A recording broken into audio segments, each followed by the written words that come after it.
आज रुद्राभिषेक करते हुए जब वीडियो मैंने डाला तो तमाम लोग, जिसमें खासतौर पर मुस्लिम समाज और कुछ क्रिश्चियन समाज के लोग थे, उन्होंने ये सवाल पूछा कि आपने शिवलिंग पर इतना दूध बर्बाद क्यों कर दिया? इससे बेहतर होता कि आप इसे गरीबों को दान कर देते।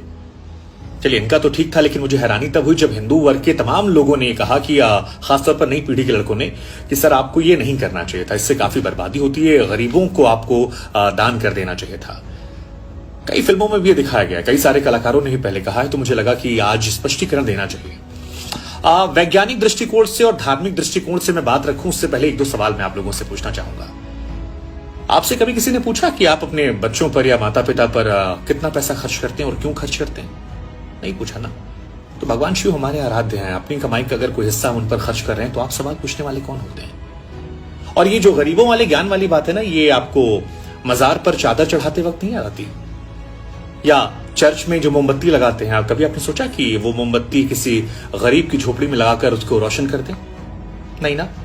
कभी आपने सोचा कि आप अपने जन्मदिन पर जो पैसा बर्बाद करते हैं, नए साल में पार्टियां करते हैं, फिल्मों देखने जाते हैं, हजारों रुपए खर्च होते हैं, 500-500 रुपए की टिकट आता है, शैंपेन पीते हैं, लॉन्ग ड्राइव पे जाते हैं, कितना तेल खराब होता है? कभी सोचा आपने? नहीं सोचा होगा, क्योंकि वो शायद सोचने वाली बात नहीं है, एजेंडे में सूट नहीं करता। हमें तो हिंदू धर्म को टारगेट करना है। चलिए ठीक है, अब आते हैं धार्मिक और वैज्ञानिक दृष्टिकोण पर। विष्णु पुराण की माने तो भगवान शिव ने समुद्र मंथन के दौरान जब विष को ग्रहण करना शुरू किया तो उनका शरीर तपने लगा। देवताओं ने पानी पिलाया, असर नहीं किया। इसके बाद दुग्धाभिषेक करवाया गया, भगवान को राहत मिली, और तभी से ये मान्यता है कि दूध चढ़ाने से भगवान शिव प्रसन्न होते हैं और हम जैसे भक्त दुग्धाभिषेक करवाते हैं। खैर, इससे आपको क्या लेना देना।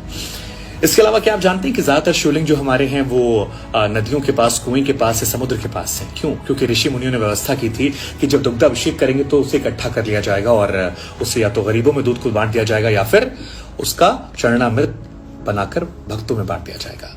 हाँ, ये सच है कि आक्रांताओं के आक्रमण करने के बाद कुरीतियां बदले वक्त में बदली, लेकिन धार्मिक मान्यता है। खैर, एक और बात बता दूं आपको मैं कि हिंदुस्तान वो देश है जो कृषि प्रधान देश है। यहाँ पर कभी भी खाने पीने या दूध के सामान की कमी नहीं थी। क्या जाने वो लोग जो अरब में रहते थे जहां पानी भी नहीं मिलता।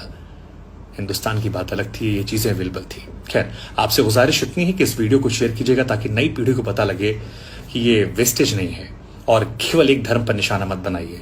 उन कलाकारों को भी बताइए कि शिवलिंग पर दूध चढ़ाना धार्मिक दृष्टिकोण से, वैज्ञानिक दृष्टिकोण से कैसे सही है, और हम अगर अपने पिता, अपने भगवान के लिए कुछ करते हैं तो ये हमारा उनका निजी मसला है, इसमें किसी को बोलने का अधिकार नहीं है।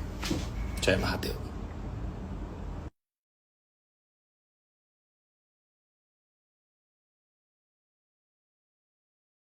खैर, एक और बात बता दूं आपको मैं कि हिंदुस्तान वो देश है जो कृषि प्रधान देश है। यहाँ पर कभी भी खाने पीने या दूध के सामान की कमी नहीं थी। क्या जाने वो लोग जो अरब में रहते थे जहां पानी भी नहीं मिलता।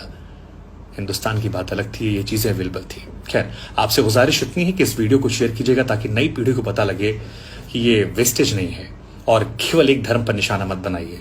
उन कलाकारों को भी बताइए कि शिवलिंग पर दूध चढ़ाना धार्मिक दृष्टिकोण से, वैज्ञानिक दृष्टिकोण से कैसे सही है, और हम अगर अपने पिता, अपने भगवान के लिए कुछ करते हैं तो ये हमारा उनका निजी मसला है, इसमें किसी को बोलने का अधिकार नहीं है। जय महादेव।